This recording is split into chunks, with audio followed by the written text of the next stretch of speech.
तुम्ही कधी टमाट्यावरती एवढं मीठ टाकलं आहे का? नसेल टाकलं तर आजपासून तुम्ही नक्की टाकणार आहात। नमस्कार, मी प्राजक्ता तुम्हा सर्वांचं खूप खूप स्वागत करत आहे आणखी एका नवीन व्हिडिओमध्ये। आपण टमाटरवरती मीठ का टाकलंय चला रिझल्ट बघूयात।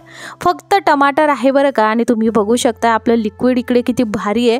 फक्त हे लिक्विड टाकायचं आहे, जिथे जिथे हे लिक्विड पोहोचते आपलं जे काही तांब पितळेची भांडी आहे ना ती अगदी चकाचक करून सोडते। ना घासायची गरज ना घासणीची गरज, तुम्ही बघू शकता फक्त ते टाकायचं आहे आणि किती मॅजिकल असं आपलं हे सोल्युशन बनतंय। चला मग कोणताही उशीर न करता आजच्या व्हिडिओला सुरुवात करूयात। व्हिडिओ शेवटपर्यंत बघा। तुम्ही हे सोल्युशन कितीही बनवू शकता। मी इकडे 2 टमाटर घेतलेले आहे, मध्यम आकाराचे चांगले मस्त असले पिकलेले टमाटर आता बाजारामध्ये मिळत आहे। हिवाळ्यामध्ये तसंही टमाटरचा सूप वगैरे खूप छान लागतोय आणि टमाटर खूप छान पद्धतीने मस्त असे लाल बुंद असे टमाटर बाजारात मिळतात। सो इकडे 2 टमाटर मी घेतलेले आहे, लाल चुटूक टमाटर। तुम्ही 1 टमाटर घेऊ शकता किंवा तुमच्याकडे तांब पितळेची भांडी किती आहेत त्यानुसार तुम्ही टमाटर जे आहे म्हणजे हे जे सोल्युशन आपण बनवणार आहोत त्यामुळे टमाटरची क्वांटिटी तुम्ही कमी जास्त करू शकता। तर आपल्याला टमाटरच्या ज्या आहेत असे पीसेस करून घ्यायचे आहेत।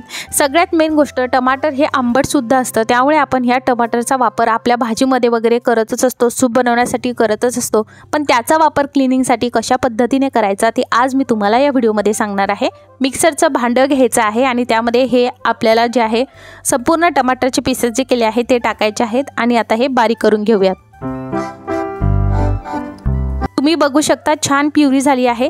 जर तुम्हाला असं वाटलं की नाही ही एवढी छान झाली नाहीये तर 1 ते 2 चमचा पाणी तुम्ही यामध्ये ॲड करू शकता, ठीक आहे। तर अशा पद्धतीने आपलं हे जे आहे प्युरी जी टमाटरची आहे ती तिकडे तयार झालेली आहे। आता यामध्ये आपल्याला फक्त अजून 2 वस्तू घालायच्या आहेत। एवढं मॅजिकल असं हे सोल्युशन बनतंय। मार्केटमधनं जे तुम्ही पावडर आणता त्या पावडरची सुद्धा तुम्हाला गरज भासणार नाही। आता 2 टमाटर घेतले होते, 2 चमचे इकडे मीठ घालत आहे। मी पिंक सॉल्ट वापरते म्हणून मी इकडे जे आहे तुम्हाला हे असं दिसत असेल। खडे मीठ असेल तर खडे मीठ सुद्धा टाकू शकता, साधं मीठ तुमच्याकडे असेल तेही टाकू शकता। साधारणतः मीठ आपल्याला 2 चमचे घेतलेलं आहे। मिठाचं प्रमाण इकडे असं काही नाही की जेवढे टमाटर घेतले तेवढे असायला हवं, 2 चमचे आपण घातलेलं आहे। 1 चमचा फक्त इकडे आपल्याला सिट्रिक ॲसिड घालायचं आहे, ज्याला लिंबू सत्व म्हटलं जातं। हे कोणत्याही किराणा मालाच्या दुकानात अगदी इझिली तुम्हाला भेटून जाईल। आणि सगळ्यात मेन म्हणजे सांगू का की हे करत असताना तुम्हाला एका गोष्टीची नक्की काळजी घ्यायची आहे। जर तुम्हाला असं वाटलंय की लिंबू सत्व वापरायचं नाही तुम्ही स्किप सुद्धा करू शकता। इकडे तुम्ही फक्त टमाटर आणि मीठ घालायचे, पण जर टमाटर आणि मिठानेच जर तुम्ही स्वच्छ करायला गेलात तर मात्र तुम्हाला घासणीचा वापर करावा लागेल। सो इकडे सिट्रिक ॲसिड म्हणजे लिंबू सत्व तुम्ही स्किप सुद्धा करू शकता, ऑप्शनल आहे, कोणाकोणाला आवडत नाही। सो टोटली तुमच्यावरती आहे। तुम्ही बघू शकता की कशा पद्धतीने आपले तांब पितळची भांडी अशी काळपट होऊन जातात आणि बऱ्याचदा मग ही आपल्याला मार्केटमधनं जे आपण पावडर आणतो त्याने घासावं लागतात आणि आपल्या पूर्ण नखामध्ये जे आहे ती पावडर जाऊन बसते आणि काळपट दिसते। सो आता तुम्ही इकडे बघू शकता आपल्याला फक्त ही जी काही आपण सोल्युशन बनवलं आहे किंवा पेस्ट बनवली आहे ही फक्त यामध्ये टाकायची आहे, घासणीची सुद्धा गरज नाहीये। फक्त अर्धा चमचा तुम्ही वाटलंच घासणीवर घेऊन याला लावू शकता। एवढ्याशा सोल्युशनमध्ये आपलं खूप सारं भांडे क्लीन होणार आहे। तांब पितळचे संपूर्ण भांडी याने स्वच्छ होऊन जातात। आणि तुमचा जर प्रश्न असा असेल की याने काळी होतात का, तर होत नाही। त्यासाठी तुम्हाला एक गोष्टी आवर्जून करायची आहे की हे झाल्यानंतर तुम्हाला पटकन डिशवॉश लिक्विड किंवा मग साबणाचा वापर करून हे लगेच घासून घ्यायचं आहे आणि पटकन सुती कपड्याने पुसून घ्यायचं। जर तुम्ही असं केलं नाही आणि तसंच ठेवलं तर मग काय होतं की पाण्याचे डाग यावरती दिसायला लागतात। त्यामुळे तुम्ही ही काळजी मात्र आवर्जून घ्यायची आहे। आणि सगळ्यात महत्त्वाचं पुन्हा मी सांगितले लिंबू सत्व ऑप्शनल आहे, पण जेव्हाही तुम्ही यामध्ये टमाटरची प्युरी करणार आहात त्यामध्ये मीठ घालणार आहात तर मग थोडासा बेकिंग सोडा सुद्धा त्यामध्ये नक्की घाला। बऱ्याचदा आपल्याकडे जर पावडर संपलेली असेल आणि पटकन आपल्याला काही करायचं असेल तर तुम्ही अशा पद्धतीने सगळी भांडी साफ करून घेऊ शकता। खूप छान पद्धतीने ही साफ होतात। असेच व्हिडिओ तुम्हाला बघायला आवडणार असतील तर पटकन आपल्या चॅनलला सबस्क्राईब करून बेल आयकॉन नक्की ऑल करा। आणि जर हा व्हिडिओ तुम्हाला आवडला तर नक्की लाईक करून मित्रपरिवारासोबत नक्की शेअर करा। तुम्ही बघू शकता आपण फक्त ही पेस्ट लावली आहे। पटकन आता तुम्हाला तुमच्या समोर पाण्यामध्ये धुवून सुद्धा दाखवते। फक्त एकदा पाण्याखाली असं धुवून घ्यायचं आणि नंतर लिक्विड किंवा साबणाने हे व्यवस्थित घासून लगेच पुसून घ्यायचं। ही काळजी तुम्हाला घ्यावी लागणार आहे आणि उन्हामध्ये व्यवस्थित हे सुकवू द्या। तुम्ही बघणार खूप छान पद्धतीने न जास्त कष्ट घेता न जास्त मेहनत घेता तांब पितळेची भांडी तुम्ही अशा पद्धतीने स्वच्छ करू शकता।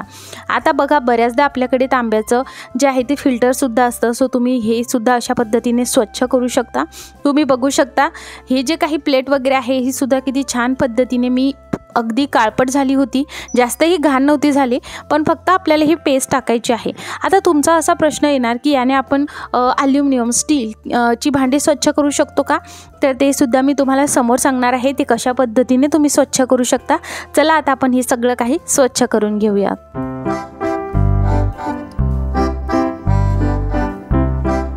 मी जर हा व्हिडिओ फेसबुकवर बघत असणार तर लाईक करा, फॉलो करा आणि असेच नवनवीन व्हिडिओ बघण्यासाठी तुम्ही जर फॉलो केलं तर जोही व्हिडिओ मी टाकेल तो सगळ्यात प्रथम तुमच्याकडे नक्की पोहोचेल. तर अशा पद्धतीने मी हे धुतलेलं नाही आहे, फक्त अगदी पाण्यातून बुडून घेतले, पण तुम्हाला लगेच अशा पद्धतीने करायचं आहे. सो आय होप तुम्हाला आता एक आयडिया आली असेल की तांबं पितळची भांडी स्वच्छ करणं आता किती सोपं झालेलं आहे. स्मार्ट पद्धतीने आपण काम केलं तर आपल्या वेळेची प्रचंड बचतसुद्धा होते, पैसेसुद्धा वाचतात. सो नक्की अशा पद्धतीने करून बघा. चला आता तांबं पितळची भांडी स्वच्छ झाली. आता पुढचा प्रश्न घेऊयात की स्टील आणि ॲल्युमिनियमची भांडी कशी स्वच्छ करावी. तर स्टील आणि ॲल्युमिनियमची भांडी स्वच्छ करण्यासाठी त्यामध्येच जे आपण सोल्युशन बनवले आहे त्यामध्ये तुम्हाला फक्त एक इन्ग्रेडियंट ॲड करायचं आहे.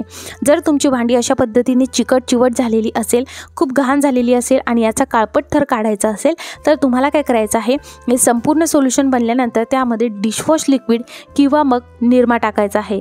तर डिशवॉश लिक्विड 2 ते 3 टेबलस्पून टाकायचं आहे आणि निरमा तुम्हाला 2 टेबलस्पून टाकायचं आहे. दोन्हीपैकी एक तुम्ही टाकू शकता आणि नंतर भांडी घासून घ्यायची आहे. सो आय होप तुम्हाला हा व्हिडिओ आवडला असेल. व्हिडिओ आवडल्यास लाईक नक्की करा आणि व्हिडिओ बघितल्याबद्दल खूप खूप आभार.